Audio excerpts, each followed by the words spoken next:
नमस्कार दोस्तों, स्वागत है आप लोगों का हमारे इस यूट्यूब चैनल में। आज हम बताएंगे हनुमान चालीसा को आप अगर इस तरीके से पढ़ते हैं तो निश्चय मानिए आपकी भक्ति से हनुमान जी प्रसन्न आपको अपने होने की अनुभूति दे रहे हैं। कई भक्त ऐसे भी हैं जो हनुमान चालीसा का पाठ तो करते हैं लेकिन उसका उन्हें सही अर्थ नहीं पता होता है। इसके लिए आप वीडियो को आखिरी तक देखिएगा और हनुमान चालीसा के अर्थ को समझिएगा। तुलसीदास जी अपने गुरु को नमन करते हुए उनके चरण कमलों की धूल से अपने मन रूपी दर्पण को निर्मल करते हैं। वे कहते हैं कि श्री राम के विमल यश वर्णन करता हूँ जो धर्म अर्थ काम और मोक्ष रूपी 4 फल प्रदान करने वाला है। स्वयं को बुद्धिहीन जानकर अर्थात पूरे समर्पण के साथ पवन पुत्र हनुमान जी का स्मरण करता हूँ। हे महावीर, मुझे बल बुद्धि और विद्या प्रदान करें। दोहे के माध्यम से संदेश मिलता है कि हनुमान चालीसा के पाठ से पहले अपने मन का पवित्र होना जरूरी है। भगवान राम की महिमा का वर्णन करना भी काफी फलदायक होता है। फिर अपने मन को रामदूत हनुमान जी को समर्पित करें। हनुमान जी की कृपा से आपको बल बुद्धि और विद्या मिलेगी। वह साथ ही सारे पाप और कष्टों से बजरंगबली मुक्ति दिलाएंगे।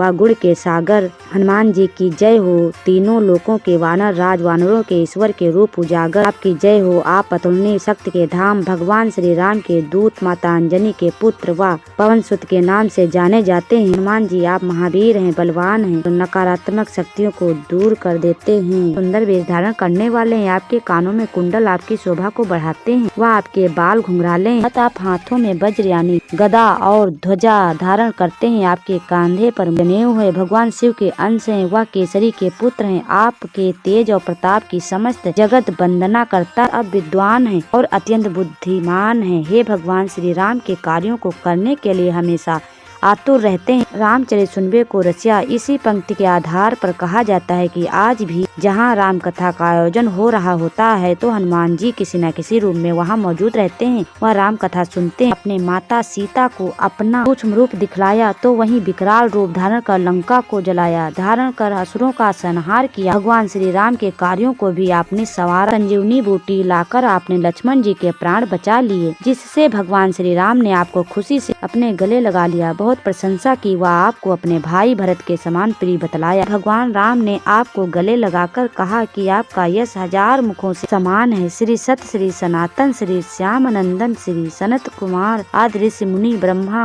आदि नारद जी सरस्वती जी और शेष नाग भी सभी आपका गुणगान करते हैं। मृत्यु के देवता यम, धन के देवता कुबेर, 10 दिशाओं के रक्षक अर्थात दिक्पाल आपके यश का गुणगान करने में असमर्थ हैं। ऐसे में कवि और विद्वान कैसे आपकी कीर्ति का वर्णन कर सकते हैं। आपने तो भगवान राम के कार्यों को करके उनके ऊपर उपकार किया। इसके बाद उन्हें राजस्व प्राप्त हुआ। हे महावीर, आपकी बात को मानकर विभीषण लंका का राजा बना। समस्त जगत इस बारे में जानता है। जो सूरज यहाँ से सहस्त्र योजन की दूरी पर स्थित है, जिस तक पहुँचने में ही हजारों योग लग जाते हैं, उस सूरज को आपने एक मीठा फल समझकर निगल लिया था। इसमें कोई अचरज आश्चर्य नहीं है कि आपने भगवान श्री राम की अंगूठी को मुख में रखकर समुद्र को लांघ लिया। इस संसार में जितने भी मुश्किल माने जाने वाले कार्य हैं आपकी कृपा से बहुत आसान हो जाते हैं। भगवान श्री राम के द्वार पर आप रक्षक की तरह तैनात हैं, इसलिए आपकी अनुमति आपकी आज्ञा के बिना कोई भगवान राम तक नहीं पहुंच सकता। हे बजरंगबली महावीर हनुमान जी, आपके तेज को बस आप ही संभाल सकते हो। आपकी ललकार से तीनों लोग कांपते हैं। यह महावीर जहाँ भी आपका नाम लिया जाता है भूत प्रेत आदि निकट नहीं आते। वीर हनुमान नाम का जाप करते रोग नष्ट हो जाते हैं। आप उनके सारे दर्द को हर लेते हैं। मन वचन और कर्म